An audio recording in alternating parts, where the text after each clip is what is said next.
Hey, how's it going? Welcome to Tell You What, the podcast, where we chat with young songwriters about the craft of songwriting, live performance, and whatever topics the cat happens to drag in. Our guest on this episode is Izaak Opatz. Izaak hails from Montana, was born and has spent a good portion of his life there, including, as we discuss, many extended summers living and working in the backcountry of Glacier National Park. His lifestyle has certainly influenced his songwriting. Izaak has an album out on Mama Bird Records. It is called Mariachi Static. Let me tell you something about my experience with this record. If you're anything like me, and by that I mean fairly old, a good portion of your musical history predates the current musical age. So back in the olden days, a new album purchase happened maybe once a month or once every couple of weeks. We would then proceed to listen to that record unless for some reason it turned out to be a complete dud, over and over again, every day, side one, side two, probably repeat. When CDs came along, same thing, including keeping a copy, or the CD itself, or a copy of it in the player in the car for more repetition. In this way, we really got to know the album, got inside it a bit, learned the lyrics, the tricky wordplay, the subtleties, got a sense of the album as a complete work. And many times our appreciation for the music grew and grew with these repeated listenings. Contrast that with my current listening style in a world with an embarrassment of musical riches. New records coming out every week that I can access immediately. I end up listening to new stuff all the time. Some of these songs or albums get repeat listenings. Maybe I add some songs to a current playlist or I save the album for additional spins, with some getting a lot more attention than others. I'm not going to say get off my lawn, things were better before. It is wonderful and amazing to be able to take in all this great music. But as it turns out, I did end up listening to Izaak's album repeatedly. I went on a couple of long road trips, which allowed for that. And then I purposely gave it some more extra time. And my appreciation for this record grew with each listen. And I did find myself wistful for the old habit of spending more thoughtful time with individual artists and their music. And I wondered if I'm missing out on experiencing the depths of certain artists' work and the messages they are trying to put forth with their efforts. Okay, you can get back on my lawn now. Back to Izaak. He talks in this episode about trying to make every line he writes be close to what is true, in the sense of furthering the story or the message of the song with no BS and no filler. This is the hallmark of good songwriting. You see it in the greats like Paul Simon or Guy Clark. And the Mariachi Static album reflects his efforts amazingly well. Here is a talented young songwriter with the exact proper mindset, producing rich, thoughtful, and highly entertaining songs with very little filler anywhere. I hope some of you will, after hearing Izaak discuss his work, give the album some committed time, and you may be rewarded as I have been. Okay, let's get to it. Here's our chat with Izaak Opatz. Lay with me, flatter me, fake it all night long. You can swear that we shared something special. I get the feeling that you're gonna bounce when my heart tries to cast text you roll with your mouth.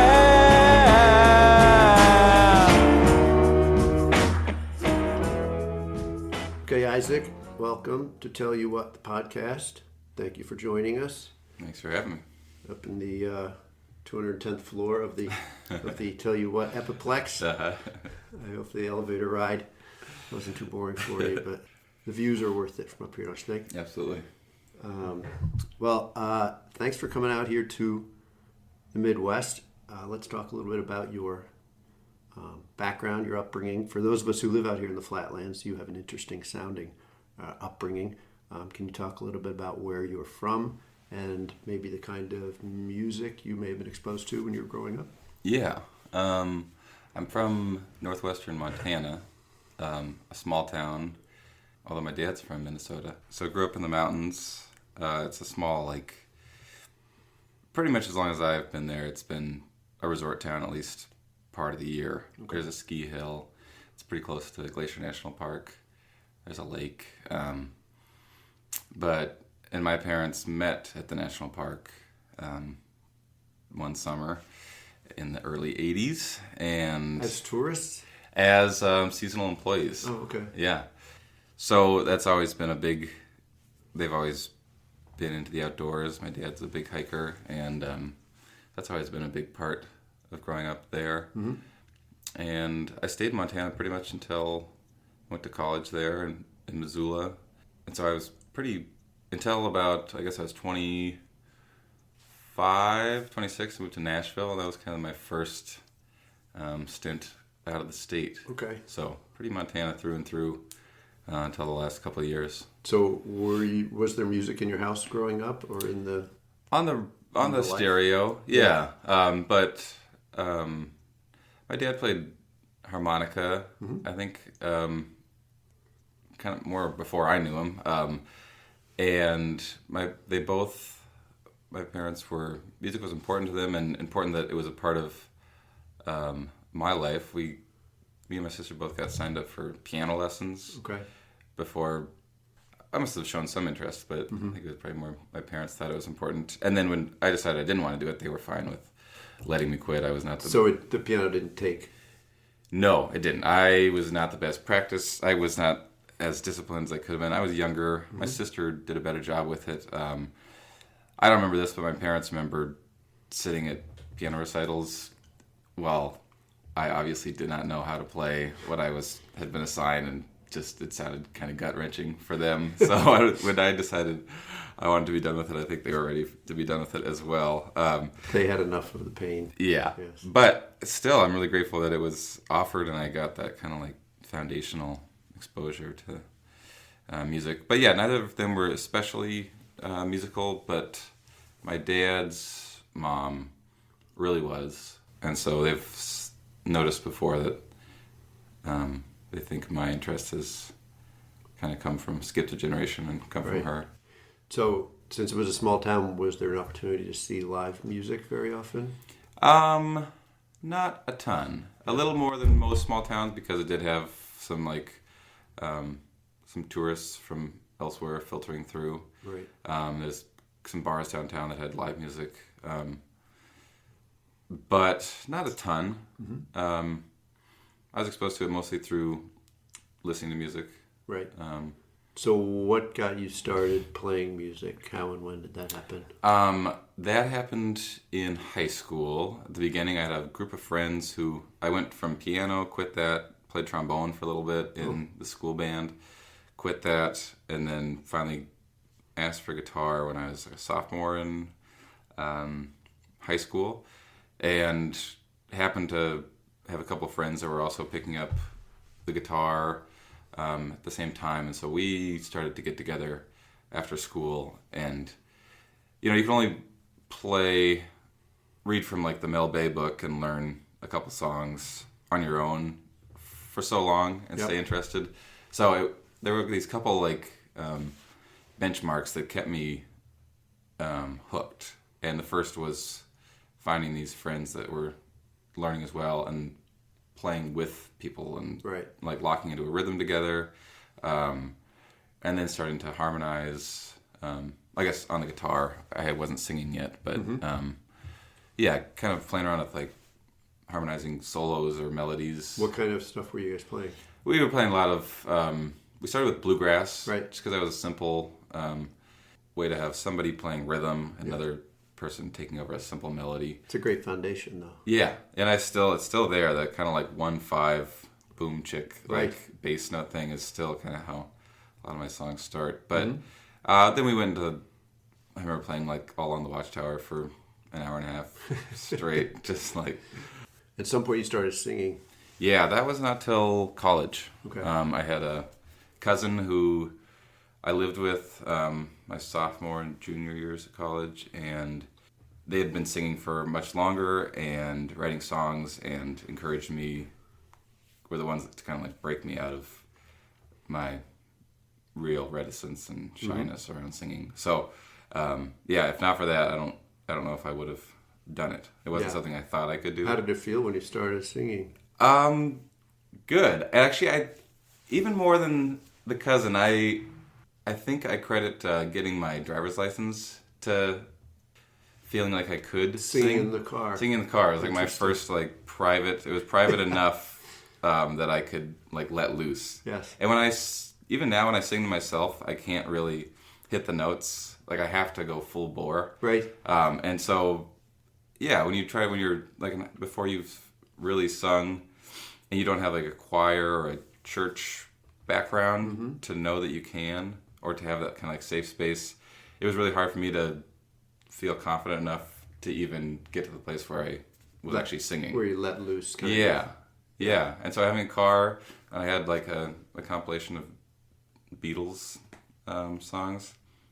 I remember that was when I could actually hear myself singing along and then hearing myself actually locking in and like hitting notes. What about the shower?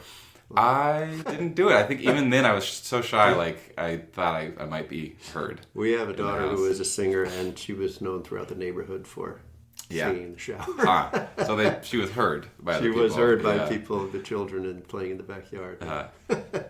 Yeah. But the car, that's good. That's a good tip. Where you can really let it go. So what about writing your own music? When did that? That was kind of the same time in college. Yeah, my cousin had written songs for, since they were in high school and encouraged me to... We formed a little band with another roommate and a neighbor. It was like a chamber folk band called Friedrich's Teeth. Friedrich's Teeth. Yeah, it was a Sound of Music reference. Right. And we had a cello and a flute and a clarinet and then 2 guitars. Wow. So were the first songs you wrote in the chamber music format? Well, no, they were just my own kind of pop, country, whatever. With that instrumentation. Yeah. I've kind of always written, I think, the same types of songs, but they've been fleshed out by different bands. Now, had you had other creative outlets before you started writing songs? Where you write poetry or anything like that? Or? Yeah. Since high school, I journaled and wrote poetry quite a lot. So did it seem a natural transition to start writing songs? Yeah. Songs, having a meter and rhythm to think about was just a little bit more structure, which I think I liked at the time. Something a form to pour your thoughts into. So when you started writing songs, did you feel like you had stopped writing poetry and now you're writing songs, or was there kind of a... Yeah, for the most part. I'd say it replaced it. Yeah. Interesting. All right, let's talk about your lifestyle now. Also unusual by most standards. I think until recently, you spent part of each year in the national park, like your parents did. Is that correct? Yeah. And then the rest of the year. Well, I started doing that when I was still in college. So the first couple of years, I'd work in Glacier. So you worked in the park as on a trail crew. Okay. So doing trail maintenance in the backcountry for the most part.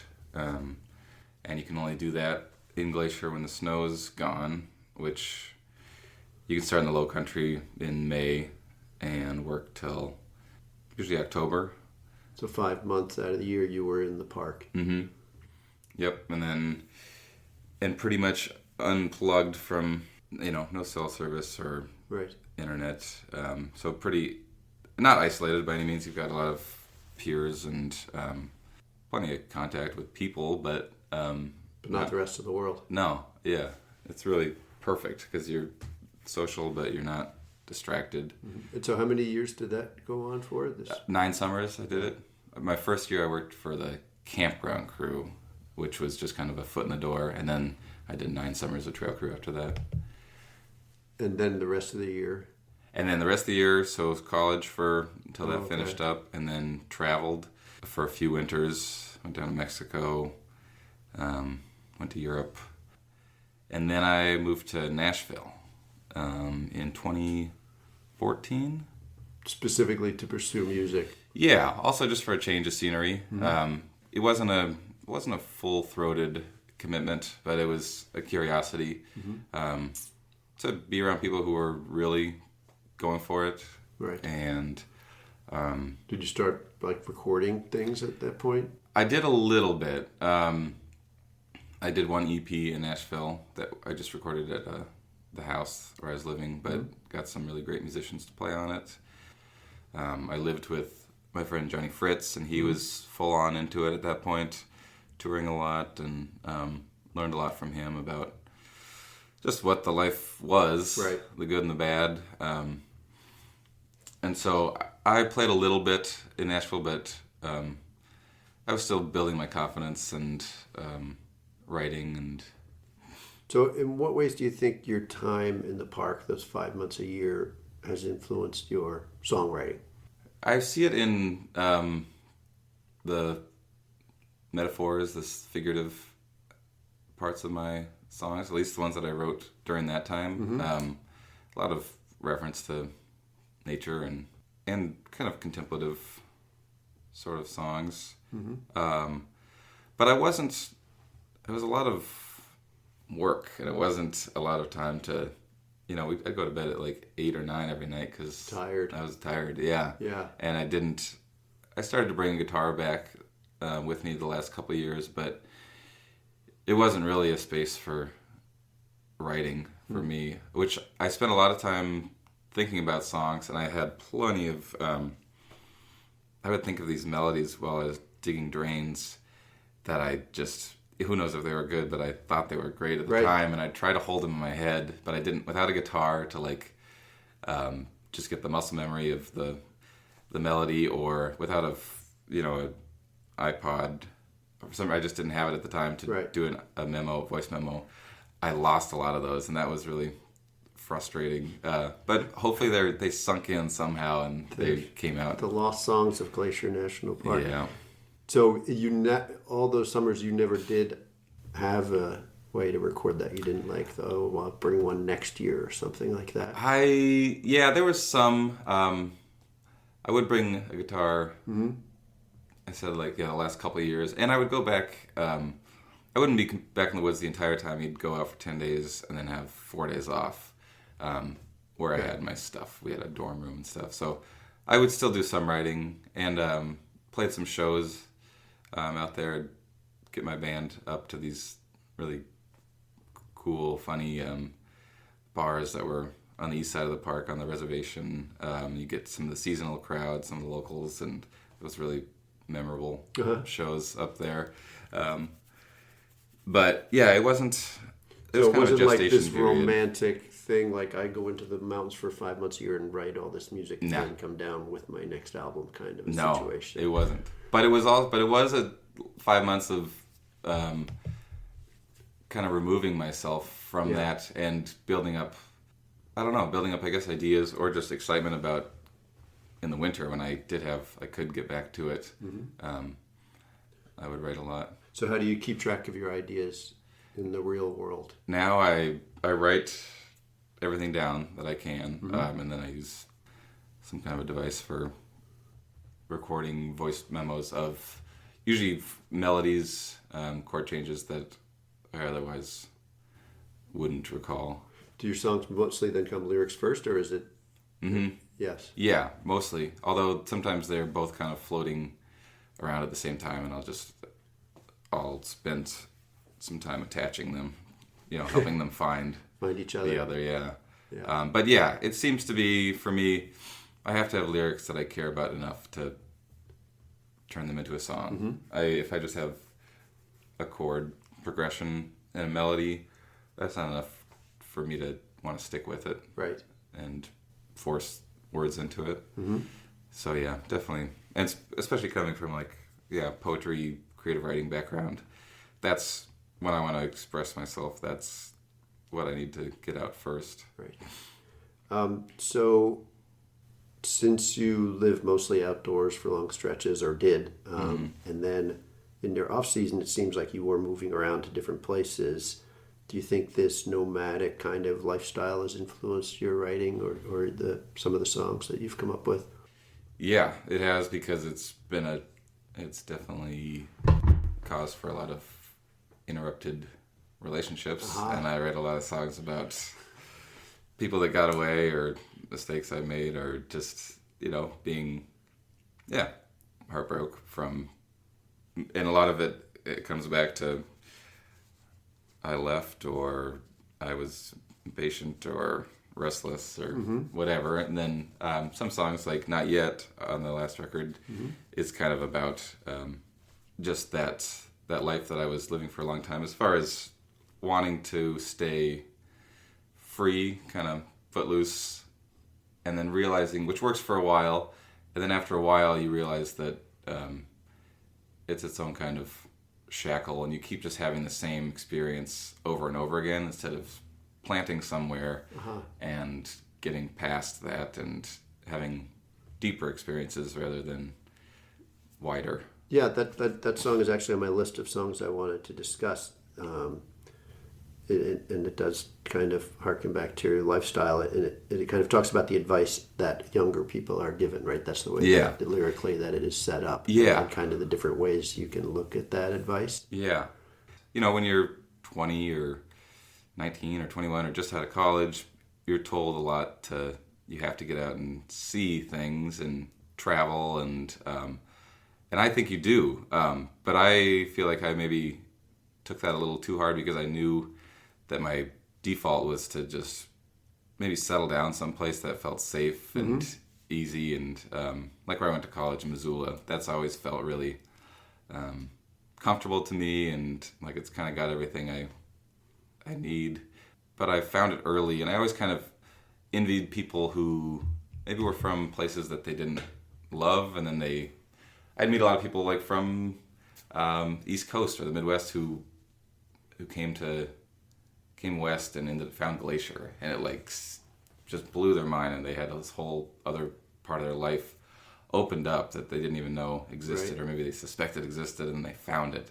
And I was always kind of felt like I needed to have that experience, even though I was already in love with the West and Glacier and Montana.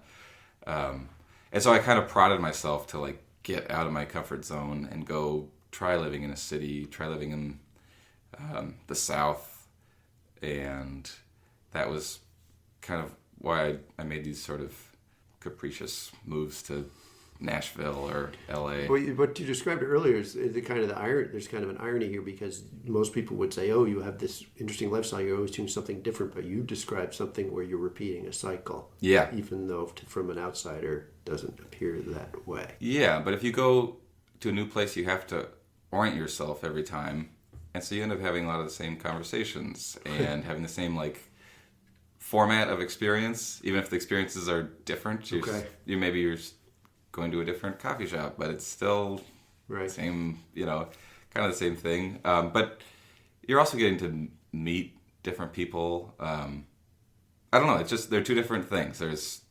I see some friends who have stuck it out in Missoula, and I feel like their experience over the last 5 years has been a deepening of knowing one place. And of course they're traveling too. It's not that different, but or they're having relationships with one person and it's going deeper. It's like they're getting to know each other better. Whereas I'm maybe meeting more people, not necessarily romantically, but they're shallower, but wider.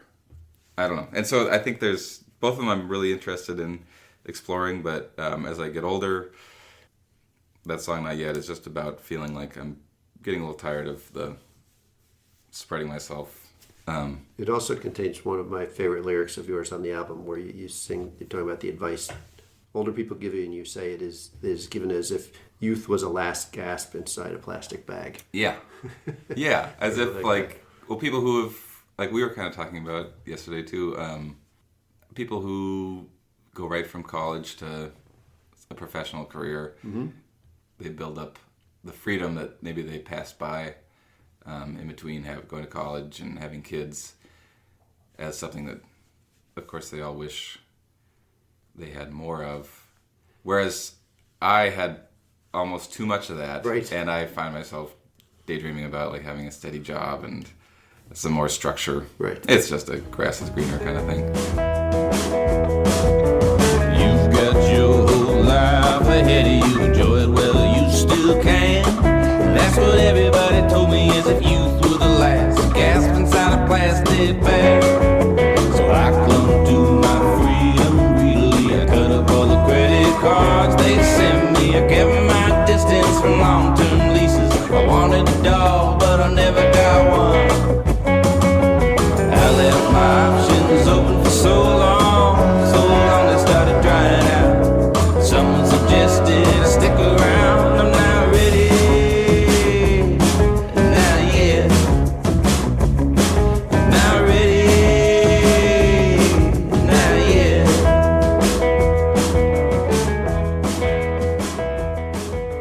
were talking about your nomadic lifestyle, but there's another song of yours that struck me because it seems to have a very specific sense of place, Duck Lake Road. I think it is a bonus track on the album. Yeah. Is that right? So this song obviously has a real sense of place, a spot that either seems to have meant something to you or represents a place that means something to you. Can you talk about that song a little bit? Yeah. Yeah, it is a very specific place.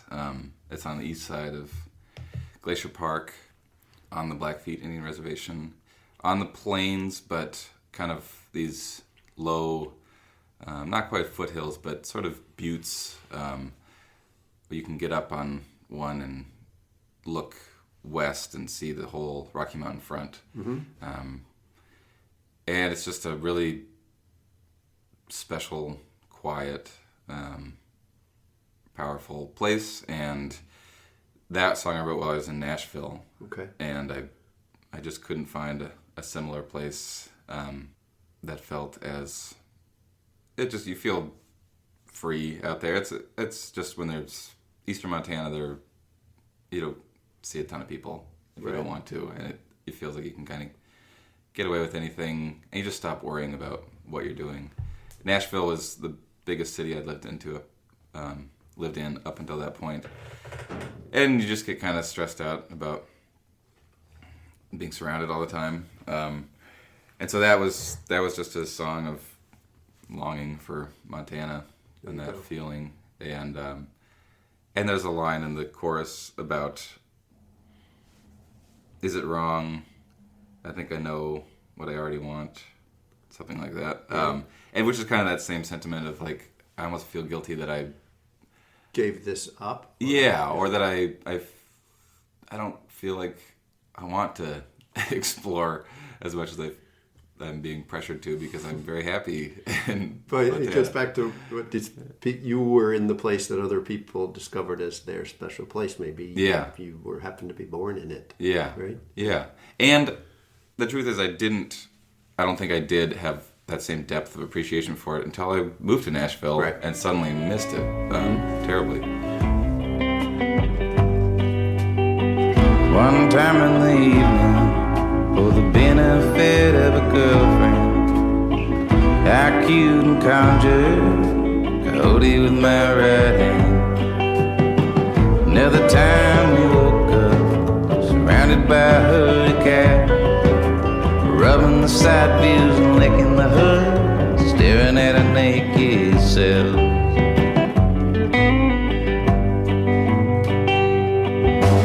Is it wrong? I wanna pull off here in my memories of the Duck Lake Road. Is it wrong? I think I know what I want. Already getting so close to home, so close to home, yeah, so close. Okay, let's talk about the album. At the risk of sounding like that interviewer guy with the boring questions, I will now ask you about the title of the album. Sure. Mariachi Static. I do that because I've always been a big fan of Warren Zevon's. I believe that's where you got that phrase from. Yeah. That was one reason. From Carmelita. Mm-hmm. We recorded it, me and my friend, producer, engineer, Malachi DiLorenzo, at his house in Echo Park. And there's the line from Carmelita about, I hear Mariachi Static on my radio, and the tubes, they glow in the dark, and I'm there with her in Ensenada, and I'm here in Echo Park. So there was that connection, the direct Echo Park connection. Yeah, it actually references Echo Park, right. And then also in that, it's also about being in two places at once, and his is sort of drug-fueled, I think. Right. Mine was just an intense nostalgia. A lot of my songs are about old relationships, people I've fallen out of touch with or have regrets about. So it was that kind of split-mindedness. And then also Mariachi Static, because the first time we recorded at Malachi's house, there's this ghost radio station, this Mexican radio station that comes through people's guitar amplifiers or distortion pedals. So this is a real thing that happens to various people. Yeah, musicians across Echo Park will all tell you that they've picked this signal up, and when the first song we recorded was Got to Me Sense, the first song on the record, and you can hear, we left in a little bit of the radio station. There's a couple, it sounds like silence, but if you turn it up, there's a little bit of that Mexican radio station coming through the distortion pedal, because we just couldn't get rid of it. So you left it in there. Yeah, and we really liked it, and it just kind of speaks to the sort of rough around the edges way that we recorded the whole record. Do you think that's what Zevon was referencing? I don't know. It would be crazy if it was the same one. Yeah. It's a long time ago. Yeah, but I always assumed he was actually listening to the radio. Right. Getting a bad signal, but who knows? So I do see comparisons between your style and Warren Zevon's, like well-crafted wordplay, self-deprecating, witty lyrics, and maybe getting the listener to smile at what is basically a sad or dark story. Yeah. Do you see him as an influence, or maybe there are other songwriters that you feel have influenced you? There definitely are, but he's certainly, for those reasons you mentioned, the self-deprecation, the little bit of sly humor, but not, but still serious songs have always drawn me to him. Yeah, I think a little bit of like being able to hear humility in a songwriter has always been big to me, and it's something I've always maybe spent too much time worrying about that I wasn't. I don't know. I guess using the platform of having people listen to your music to blow myself up. So, yeah, Zevon's. I've always loved Excitable Boy. That whole record was one I listened to a lot in high school. And as far as other songwriters, along the same veins, like I love Roger Miller and John Hartford, who don't seem to take themselves too seriously, but have a lot to say. And then my friend Johnny Fritz is kind of one of those as well. Guy Clark I love. That's a pretty good list. Yeah. Speaking of self-deprecating, let's talk about the song Arm's Length Away. This is a witty and I think unfortunately relatable song to a lot of people. Yeah. You sing here about being saved from bad decisions by not having self-service or not having gas in your car. Did this idea perhaps have root in your time in the mountains and being not connected? Yeah. Yeah. Definitely. It just kind of got the idea in my head from one time in particular when I was dropping off a car for a friend who was doing a raft trip in Idaho. A lot of times we pick up the phone when we're feeling the most pathetic, and when we shouldn't reach out to people because it's a crutch for a lot of us, and sometimes being out of service is the little bit of like that, just enough hesitation to realize that you're not doing it for the right reasons. Yep. And then I just extrapolated that to other situations. But yeah, definitely being in Glacier all summer, I would have a lot of impulses and thoughts that I just wasn't able to act on. And after a day or an hour or 5 minutes had passed, I realized that I probably wasn't going to act on it when I did get into service. Yes. It's a cautionary tale for this age, for sure. Yeah. Being too connected, right? Yeah. I still find myself getting, somebody will say, or usually they'll text you something or email you something, and it gets you kind of flustered and fired up. And because you can fire off a retort in half a second, a lot of times we do, and it's not what we really want to say. Yep. Well, thank God the internet's down. I get home from the bar. I was gonna send you an email, making a brand new start. I guess I drag it to the trash instead, but it can't do any harm. Well, thank God the internet's down. I I get home from the bar. 'Cause there used to be love between us, and now it's just things we can't say. And there are good reasons, or sometimes forget that you're not an arm's length away. All right, let's talk about another song, Everything But One Thing. And I want to talk about your writing style a little bit. Most of your writing seems to be conversational in style. I mean, I don't know if I'm describing this correctly, but you seem to sing in like complete coherent sentences. Yeah. The metaphors are very well laid out rather than just throwing out bits of phrases mysteriously. We actually talked a little bit last night about Kurt Weill, and he seems to write in the same fashion to me, like sentences. Is this a conscious stylistic decision for you, or is this just the way it comes out? Just the way it comes out. Yeah, I like listening to artists that are more like Jeff Tweedy. Yep. And that I don't doubt that it's the full-on truth of what he wants to say or how he's expressing himself, but it's definitely hard to follow as a narrative, or even as just like concrete images, and I get a lot from that. But when it's time for me to write, I like to make sure things are said clearly. Mm-hmm. And I do love country music because it's figurative, but it's plot lines, and you can hear the lyrics. Usually it's really lyric or vocals forward, and you seem to be of the school that I have this in my notes, every song should tell a story. The old country motto, 3 chords and the truth, right? Yeah. You're a believer in that. I am. And yeah, I think I like to not make it too hard for the listener to know what's going on. Mm-hmm. I guess my songs come off as pretty confessional. Yes. Because I do speak really directly.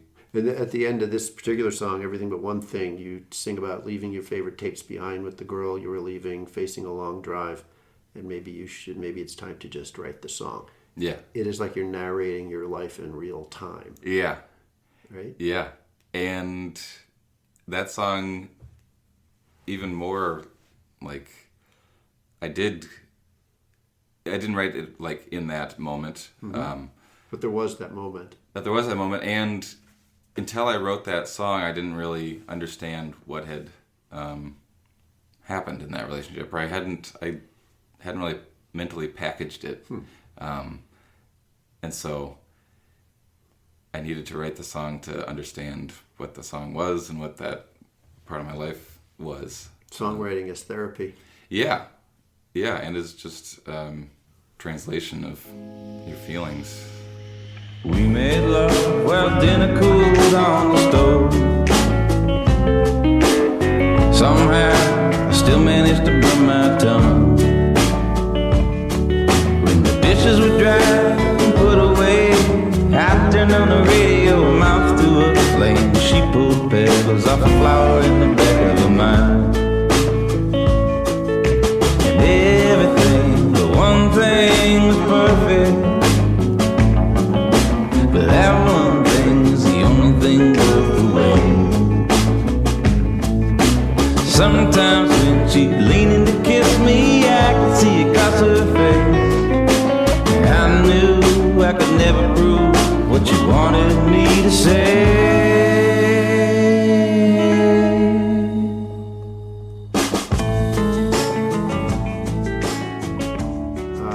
You mentioned your friend Johnny Fritz. Can you talk about working with him? I don't think I can do justice to describing who Johnny is or his work. Interested listeners should definitely look into him and his music and other things that he does. But maybe you can talk about him and how he's influenced you a little bit. Yeah, and interested listeners might also know more about him than me, because he's done a lot to expose me to his fans. Okay.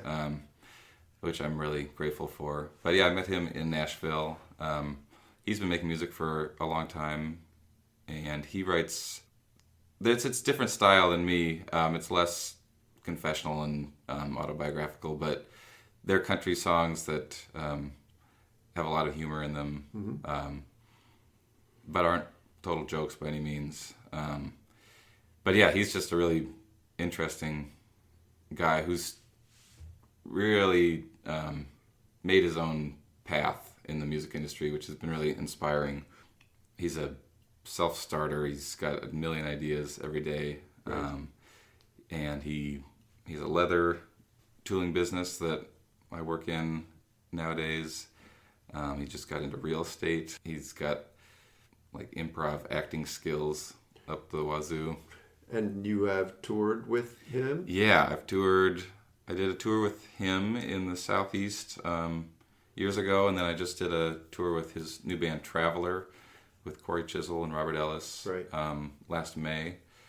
And then played with him in LA quite a bit, and then he's come up to Montana a number of times now. We've done a couple Montana tours, which has been really fun. Great. Yeah.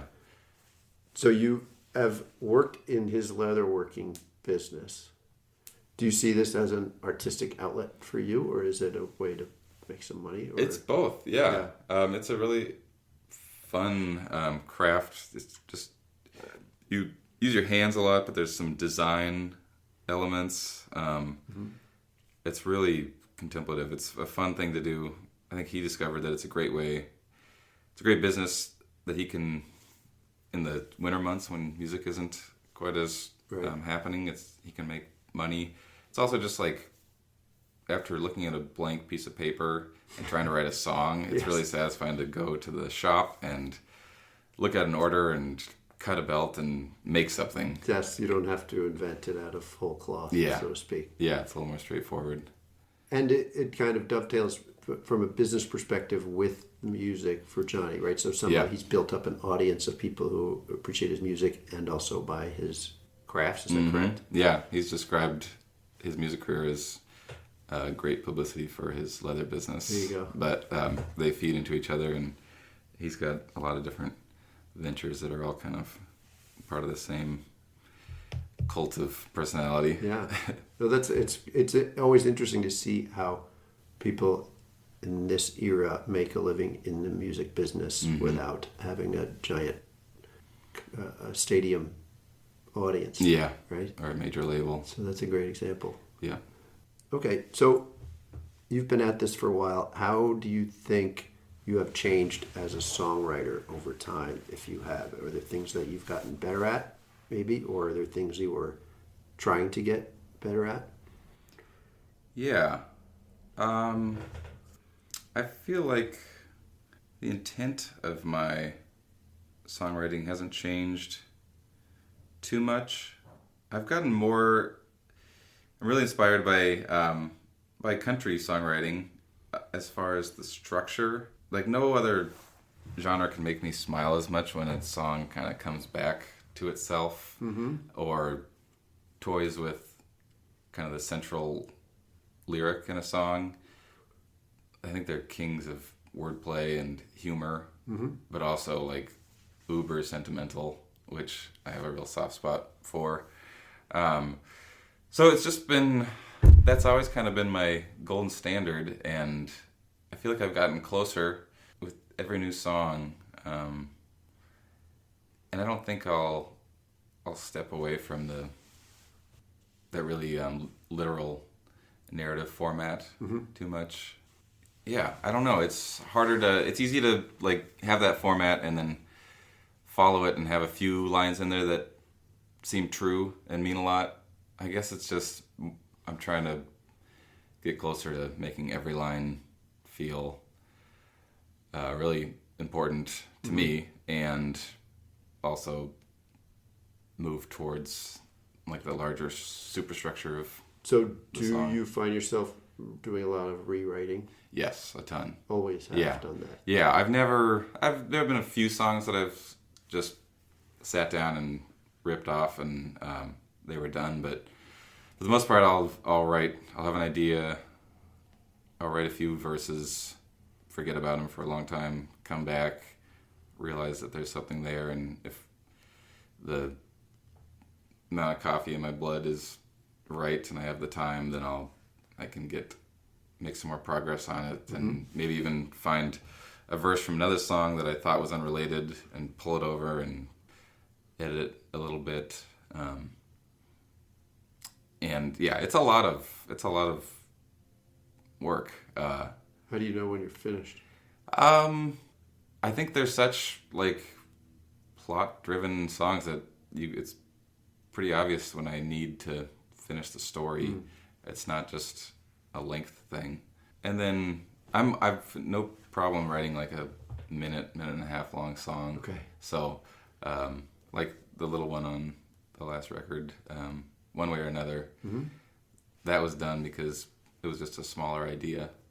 And it's about a minute and a half long. Yeah, but everything but one thing that needed the whole story to play out. Right. It's much longer. Okay. You kind of stole from this question a little bit already, but I'd like to finish up with kind of a big picture question and ask if there's some guiding principle or overarching goal that you're trying to accomplish, or something that keeps you on your path, like this kind of visionary principle or holy grail that maybe you're going for, whether it's achievable or not. Yeah. Is there something you have in mind, career-wise or songwriting-wise, that you want to ultimately think, I'm trying to create this? Not really, except for just to keep writing records where I'm not embarrassed by any of it, where I don't feel like any of it is filler or is just like sinew to connect ideas. I don't think I don't have many like better ideas than anybody else, or I certainly don't have like a huge amount of musical talent, but I think what I do have is a really strong filter for BS and for things that don't land honestly. I guess I'm really hard on myself, and I can tell kind of right off if something feels authentic or not, and if it is authentic, if it means what I want it to mean to me, right, and it has the kind of resonance that I think is going to last. So that is that's it. It's just making sure as much, the highest percentage possible of a song or of a record has that resonance, and I feel like it's going to last because it's as close to true as possible. That's great. That's a good answer. I think we'll finish up there. Thank you, Izaak, for taking the time to meet with us today. Yeah, thanks for talking to me. I'm really looking forward to later today. You're going to perform a show for us here in the Tell You What Studios. Should be a lot of fun. Yeah. And my wife and I are big fans of the national park, so maybe we will cross paths in Glacier someday. I hope you do. Give me a call. Clear a trail for us. Yeah. Okay, Izaak, thank you. Thank you. I wouldn't do this if it could be helped. I'd rather never see you again. I'm just loving someone, you're the only one that's ever really had my heart in your hand. And no one's really got to me since. No one's really got to me since. No one's really got to me since you got to me. No one's really got to me since. I hope you enjoyed our chat with Izaak. He did indeed put on a wonderful show here at Tell You What Studios. He had the audience laughing, yet also closely tuned in to his well-crafted lyrics and enjoying his skillfully entertaining guitar style. Be sure to check out his album, Mariachi Static, and check out some of his cohort Johnny Fritz's work too. Some great music, entertaining videos, and fine leather crafts, all available on the interwaves. Watch this space for more great chats with songwriters. So until next time, remember, music is the best. Baby, I just wanna be passionate again. No one's really made the hairs on my heart stand up on it.